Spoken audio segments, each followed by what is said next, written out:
I think it's over. I don't want to deal with them anymore. They're scum. You know what scum is? They're scum. They're sick people. They're led by sick people. ये America के control में नहीं है, ये Iran के भी control में नहीं है। ये पूरा सिचुएशन जो एक देश कंट्रोल कर सकता है और कर सकने की ताकत रखता है, ये यहूदी ही हैं जो इस युद्ध की शुरुआत की थी, और यहूदी ही हैं जो इसे रोकने की ताकत रखते हैं। इजराइल जो चाहेगा अमेरिका को वो करना पड़ेगा, ये अमेरिका की मजबूरी है। अगर अमेरिका नहीं भी आना चाहेगा, अमेरिका को आना है, अमेरिका को आना पड़ेगा, अमेरिका आता रहेगा जब जब इजराइल चाहेगा। आखिर जो डोनाल्ड ट्रंप फ्रांस में बैठकर मैक्रों के बगल में पीस डील पर हस्ताक्षर करते हैं, वो पीस डील 24 घंटे भी क्यों नहीं टिक पाता है? जो स्विट्जरलैंड पूरा डेलीगेशन पहुंचा इरानियंस का, पाकिस्तानी भिखमंगे भी गए थे। यहां हमारे यहां लोग ताली बजा, वाह वाह भिखमंगों की फौज पहुंची है, देखिए भिखमंगे कितनी बढ़िया निगोशिएशन करते हैं। वो पूरी टीम केवल कमीशन लेने गई थी, और शहबाज शरीफ की शक्ल उसमें सबने देखा, आसिम मुनीर की शक्ल सबने देखा कि अरे यार। और आखिर क्यों अब ये खबरें आ रही हैं कि ईरान में घुसने की तैयारी में अमेरिकी सेना या अमेरिका जमीन पर सैनिक उतार सकता है? और अब तो 3-4 दिन हो गए, बूम बूम बूम।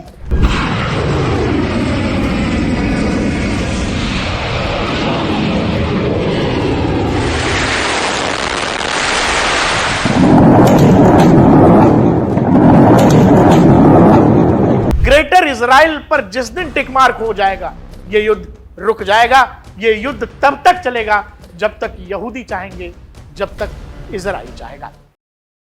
दर्शकों, आपको क्या लगता है, यह पूरी कहानी जो मिडिल ईस्ट में रची जा रही है, खेली जा रही है, इसे कंट्रोल कौन कर रहा है? पाकिस्तान जैसा भिखमंगा देश अगर यह कह रहा है भिखारियों का मुल्क की हम पंचायत कर रहे हैं, मालिकों के बीच की पंचायत भिखमंगे नौकर करवा रहे हैं, तो आपको यह समझना पड़ेगा कि यह खेल खेला जा रहा है, हो रहा है, या असल खिलाड़ी इस पूरे गेम से बाहर है, वो बाहर बैठ के तमाशा देख रहा है। मैं बात कर रहा हूं बेंजामिन नेतन्याहू की। देखिए, पूरे मिडिल ईस्ट में ये जो तूफान उठा है, ये तूफान आखिर शांत करने की ताकत है किसमें? किसके इशारे पर यह तूफान थम सकता है, और किसने है जो ये पूरा तूफान उठा के रखा है? अगर आपके नहीं समझ में आ रहा है तो सिंपल बात है कि आप समझने में भूल कर रहे हैं। ये अमेरिका के कंट्रोल में नहीं है, ये ईरान के भी कंट्रोल में नहीं है। ये पूरा सिचुएशन जो एक देश कंट्रोल कर सकता है और कर सकने की ताकत रखता है। बहुत सारे लोगों को बहुत बात बुरी लगेगी, लेकिन मेरे यार, ये यहूदी ही हैं जो इस युद्ध की शुरुआत की थी, और यहूदी ही हैं जो इसे रोकने की ताकत रखते हैं।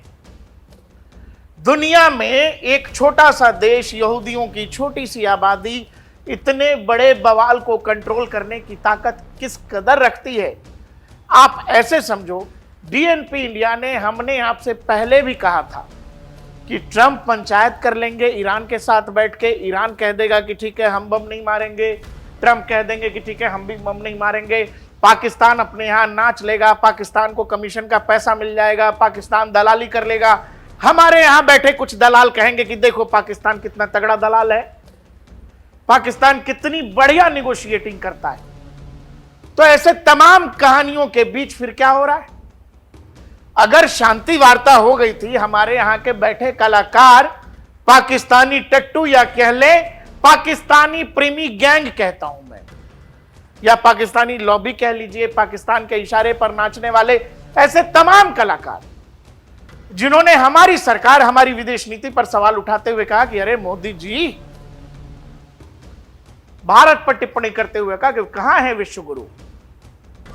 और वो पाकिस्तान जिस देश की पॉलिसी है टेरर और टेररिस्ट, वो कह रहे थे कि नहीं नहीं, पाकिस्तान ने निगोशिएट कर दिया, पाकिस्तान ने डील क्रैक कर दिया, ईरान अमेरिका के बीच शांति समझौता हो गया।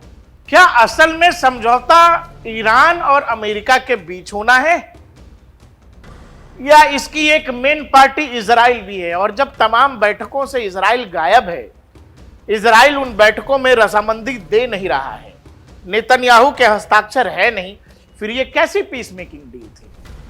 फिर वापस क्या हुआ है? वापस ये हुआ है।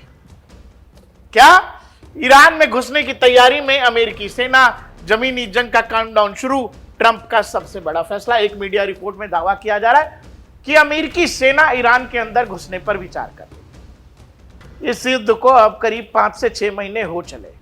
अगली कहानी है, अमेरिका ने ईरान पर फिर एयर स्ट्राइक की। पूरा ईरान धुआं धुआं हो गया है।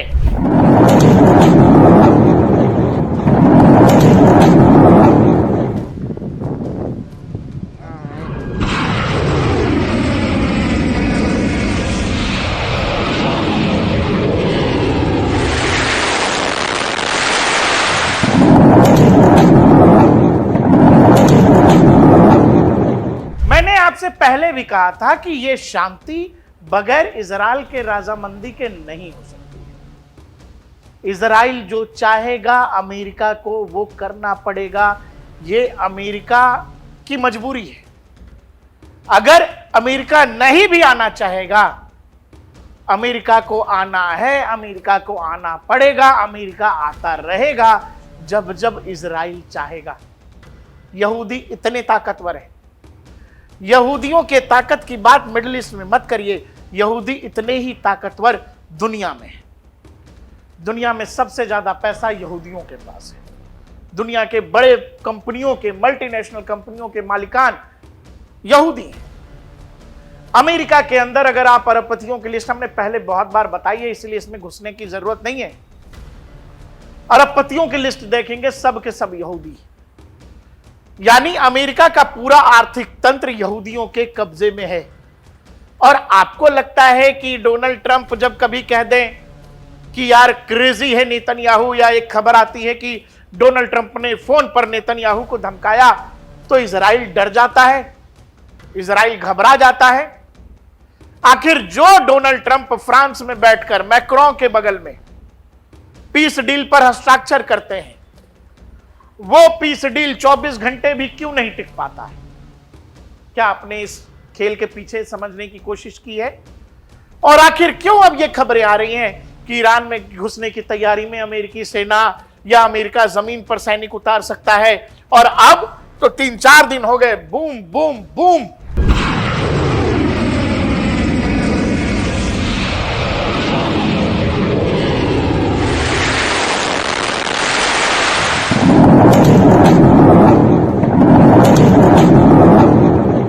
हर तरफ अमेरिका मिडिल ईस्ट के अपने सैन्य अड्डों से ईरान के सैन्य ठिकानों पर, परमाणु ठिकानों पर, हथियारों के जखीरों पर अटैक कर रहा है।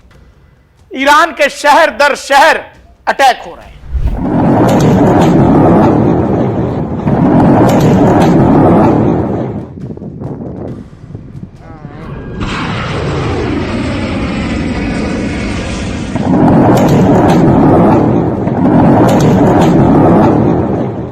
क्या आप सोचने पर मजबूर नहीं हुए कि जिस थोड़े समय के लिए सीज फायर था ईरान और अमेरिका के दरमियान, उस दरमियान भी नेतन्याहू लेबनान में ऑपरेट कर रहे थे। इजरायली डिफेंस फोर्सेस लेबनान में ठोक रही थी हिजबुल्लाह को।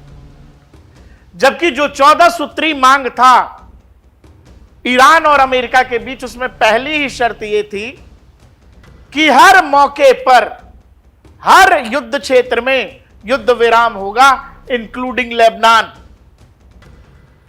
लेकिन लेबनान पर अटैक होता रहा। जो स्विट्जरलैंड पूरा डेलीगेशन पहुंचा ईरानियंस का, पाकिस्तानी भिखमंगे भी गए थे। यहां हमारे यहां लोग ताली बजा, वाह वाह भिखमंगों की फौज पहुंची है, देखिए भिखमंगे कितनी बढ़िया निगोशिएशन करते हैं। वो पूरी टीम केवल कमीशन लेने गई थी और शहबाज शरीफ की शक्ल उसमें सबने देखा, आसिम मुनीर की शक्ल सबने देखा कि अरे यार, दिल्ली नोएडा में प्रॉपर्टी डीलर्स ना रूम दिलवाते हैं कमीशन लेके। कोई प्रॉपर्टी डीलर महीनों से मान लीजिए तैयारी कर रहा है कि यार ये बड़ी डील है, मोटा कमीशन आएगा। एन मौके पे पार्टी भाग जाए या पार्टी डायरेक्ट डील कर ले ओनर से। बहुत बुरा लगता है कमीशन खाने वाले लोगों को। पाकिस्तान का इससे बुरा हाल था। हमारे यहां वाले कहते हैं कि देखो ये पीस मेकर है। उस पूरी कहानी के दौरान जिस समय अमेरिकी वाइस प्रेसिडेंट जेडी वांस स्विट्जरलैंड में मौजूद थे। उस दौरान भी नेतन्याहू ठोक रहे थे, और नेतन्याहू ठोक ही नहीं रहे थे, नेतन्याहू ने अमेरिकी राष्ट्रपति को इस कदर मजबूर कर दिया कि अमेरिकी राष्ट्रपति को आगे से बोलना पड़ा कि ईरान को अपने प्रॉक्सीज जो लेबनान के अंदर हैं उनको कंट्रोल करना पड़ेगा। फिर क्या हुआ? ईरानियन डेलीगेशन वहां से उठ के भाग गया, पाकिस्तान को कमीशन नहीं मिला, जेडी वांस भी खाली हाथ लौट गए। कहने का मतलब क्या है? कहने का मतलब यह है उस इलाके में शांति, युद्ध विराम या कोई समझौता या कोई निगोशिएशन तब तक नहीं हो सकता जब तक ये यरूशलेम नहीं चाहेगा, जब तक ये यहूदी इजराइल नहीं चाहेगा। Israel, death to Israel, death to Israel के नारे लगाने से इजराइल नहीं रुकने वाला है। इजराइल ने फिर वही किया है और इजराइल के ही रास्ते पर अमेरिका वापस आ गया है। देखिए, यूएस सेंट्रल कमांड का ट्वीट है, at 3 PM ET US forces launched operation for a second wave strikes today against the Iran. कितना वेव गिनिएगा? वेव पर वेव मिसाइलों के ठोके जा रहे हैं, और बकायदा जो मिसाइल्स ठोकी जा रही हैं उनके वीडियोस भी जारी किए जा रहे हैं।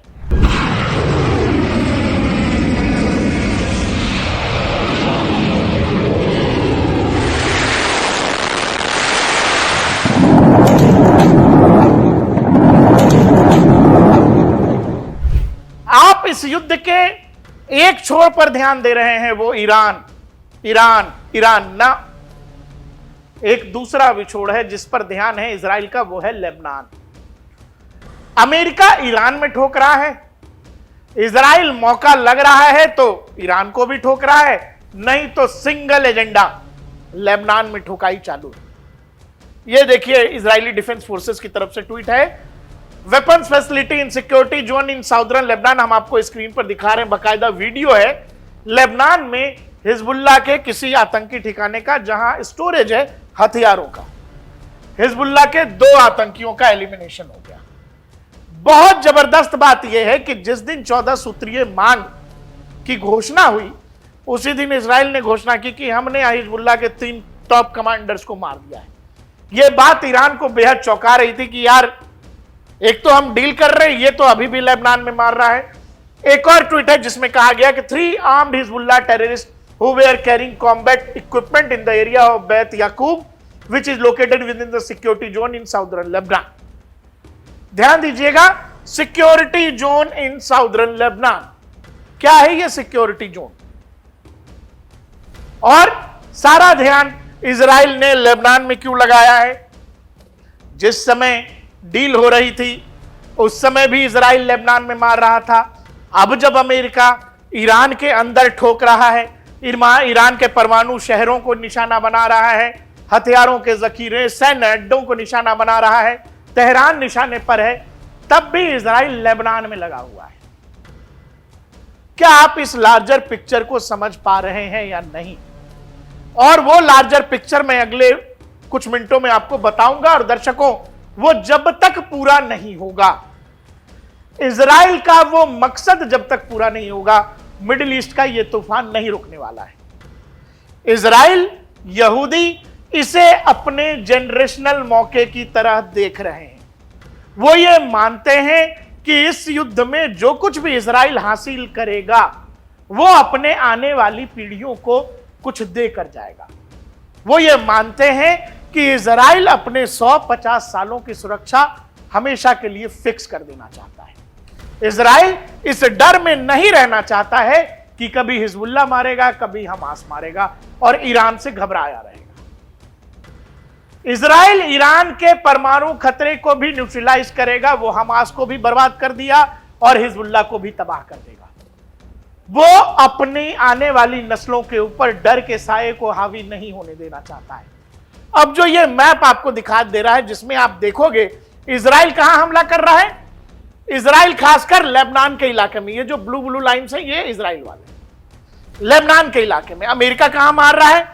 अमेरिका मार रहा है फोर्दो, जो न्यूक्लियर साइट है, नतांज, यहां भी न्यूक्लियर फैसिलिटी है, इस्फहान न्यूक्लियर रिसर्च सेंटर है, खुजिस्तान मिसाइल और ड्रोन साइट है ईरान के अंदर। इसके अलावा यमन के हुती ठिकाने और इराक और सीरिया, ईरान समर्थित जो ग्रुप्स हैं इराक के अंदर या सीरिया के अंदर, उनको अमेरिका निशाना बना रहा है। और इन अमेरिकी हमलों के जवाब में ईरान भी कुछ इलाकों में हमला कर रहा है। ईरान क्या हमला कर पाएगा? ईरान हमला कर पाएगा मिसाइलों से, जो उसके बस का है वो कर रहा है। अब आइए उस मकसद का, उस बड़े पिक्चर का, जिसके लिए मैं आपसे कह रहा हूं कि वो जब तक पूरा नहीं होगा ये युद्ध नहीं रोक सकता है। कोई भी बैठ के पंचायत कर ले, बैठ के बिरयानी खा ले, बैठ के चाय पी ले, ये कहानी नहीं रुकने वाली। ये कहानी रुकेगी तब जब इजराइल का अपना मंसूबा पूरा हो जाएगा। और वो मंसूबा क्या है? वो मंसूबा है ग्रेटर इजराइल। वो मंसूबा है कि यहूदी मानते हैं कि इजराइल को और बड़ा होना चाहिए। यहूदी मानते हैं कि इजराइल को अपने बॉर्डर्स बढ़ाने की जरूरत है। यहूदी मानते हैं कि इजराइल को गाजा और इजराइल के बीच एक सिक्योरिटी बफर जोन बनाना पड़ेगा, सैकड़ों किलोमीटर का नो मैंस लैंड, जो इजराइल पर आने वाले हर खतरे को मिनिमाइज करेगा। इजराइल अपने सुरक्षा तंत्र को चाक चौबंद करना चाहता है और इसीलिए वो अपने इलाके से, अपने बॉर्डर के इलाके से सैकड़ों किलोमीटर तक की दूसरे देशों की भी जमीन कब्जा रहा है। इसमें आप सीरिया के इलाके का गोलन हाइट्स पकड़िए, और इसके अलावा जो साउदर्न लेबनान है, वो जो इजराइल के नॉर्दर्न बॉर्डर से सटा हुआ लेबनान का इलाका है, ये जो पूरा इलाका आपको दिख रहा है, यहां पर ये सिक्योरिटी जोन बना रहे हैं जो सैकड़ों किलोमीटर का है, यानी नो मैंस लैंड। वो जो पिछली खबर मैं आपको बता रहा था जिसमें वो लिख रहे हैं कि सिक्योरिटी जोन के अंदर, सिक्योरिटी जोन का मतलब यह है कि इजराइल ने एक बफर जोन तैयार कर लिया है। वो कह रहे हैं कि इस 100 किलोमीटर के दायरे में चलिए, लेबनान है तो क्या, अब यह जमीन हमारी है, हम यहां बाड़ लगाएंगे, तार लगाएंगे, सिक्योरिटी सिस्टम लगाएंगे, इस इलाके में no buffer zone, no man's land रहेगा, कोई किसी का आने जाने पर रोक है। मतलब इजराइल अपना मानचित्र बड़ा कर रहा है और उस मंसूबे में वो जब तक 100% सफल नहीं हो जाएगा, यह युद्ध जारी रहेगा।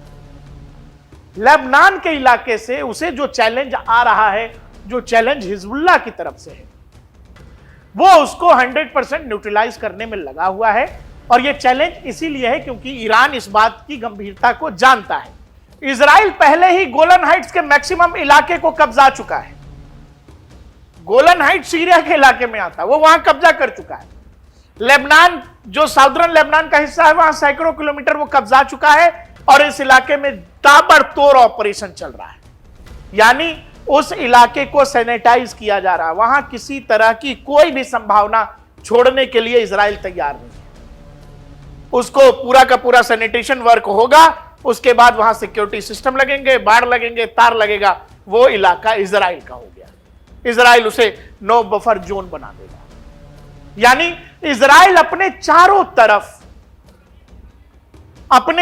तरफ एक ऐसा कह ले अदृश्य दीवार खड़ी कर देना चाहता है कि दुश्मन चाहकर भी उस पर सीधा अटैक ना कर सके। और इसीलिए इजराइल को यह लगता है कि जो कुछ भी अक्टूबर 2023 में उसके साथ हुआ,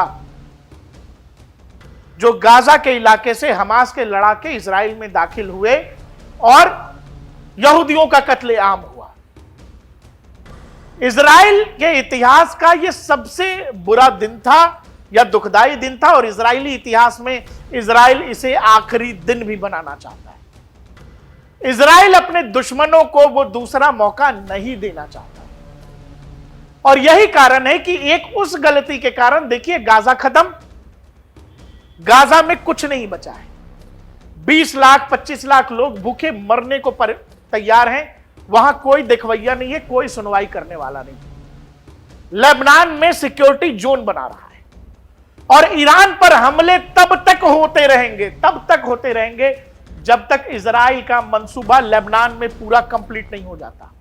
यानी ईरान से मिल रही मदद हिजबुल्लाह को लेबनान के अंदर और ईरान से मिल रही मदद हमास को, जो थोड़ी बहुत अब हो पा रही है, जब तक यह पूरी तरह से कंट्रोल में नहीं आता और इजरायली रडार के नीचे नहीं आ जाता, इजराइल इसको पूरी तरह से बर्बाद नहीं कर देता, इजराइल नहीं रुकेगा।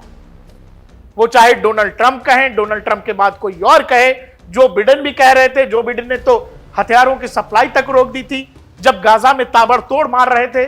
दुनिया के अखबारों ने लिखा कि 25 लाख लोग कहां जाएंगे, इजराइल ने कहा कि हमें फर्क नहीं पड़ता है। बहुत लोगों के लिए यह पिक्चर अलग अलग हो सकती है। कुछ लोगों की नजर में इजराइल बेहद बुरा देश है, गंदे लोग हैं, लेकिन एक पक्ष यह भी है, आपको यह मानना पड़ेगा, वो अपनी लड़ाई लड़ रहे हैं, वो अपनी जनरेशनल लड़ाई लड़ रहे हैं, वो आने वाली नस्लों के लिए एक लड़ाई लड़ रहे हैं।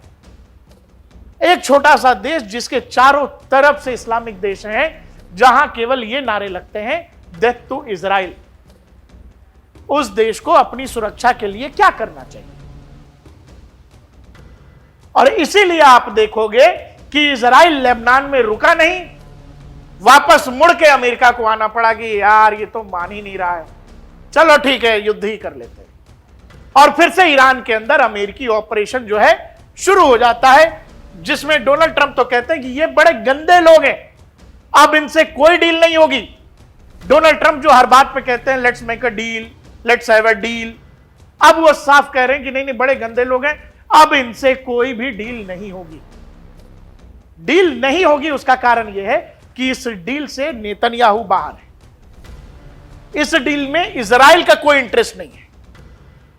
और सीधे सीधे चेतावनी, नए हमलों के दौर में जो ये नया इवेंट शुरू कर दिया है अमेरिका ने ईरान के ऊपर, इसमें भी नेतन्याहू फिर से चेतावनी जारी कर रहे हैं। אנחנו ערוכים לכל תרחיש. אני יכול להגיד לכם רק דבר אחד. לא, אני אגיד את זה למנהיגי איראן. אל תבנו על כך שיהיה שקט אם תתקפו אותנו. אל תבנו על כך שיהיה שידור חוזר. כי זה לא יהיה שידור חוזר. הוא היה מספיק עוצמתי.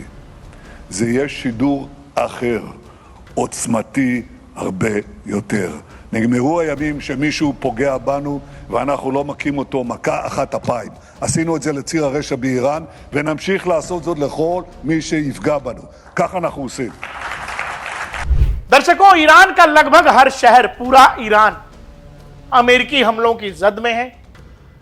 और जिन लोगों को लगता है कि ईरान अमेरिका को हरा दे रहा है या इजराइल को हरा दे रहा है, देखिए मेरा भी यह मानना है अमेरिका कुछ हद तक फंसा जरूर है मिडिल ईस्ट के अंदर, लेकिन आपको यह तो मानना पड़ेगा ना कि ईरान अमेरिका पर निशाना नहीं साध सकता है। क्या ईरान की यह कैपेबिलिटी है कि वो अमेरिकी जमीन को निशाना बना सके? नहीं बना सकता। ईरान मिडिल ईस्ट में अमेरिका के दोस्तों पर निशाना बना सकता है और अमेरिकी सैन्य अड्डों को निशाना बना सकता है। इसीलिए यह किसके लिए फायदे का सौदा है और किसके लिए नुकसान वाली लड़ाई है, यह समझना बहुत मुश्किल नहीं है। मैंने आपसे बोल दिया, ग्रेटर इजराइल पर जिस दिन टिक मार्क हो जाएगा, यह युद्ध रुक जाएगा। यह युद्ध तब तक चलेगा जब तक यहूदी चाहेंगे, जब तक इजराइल चाहेगा। देखते रहिए DNP इंडिया, हर खबर भरोसे के साथ।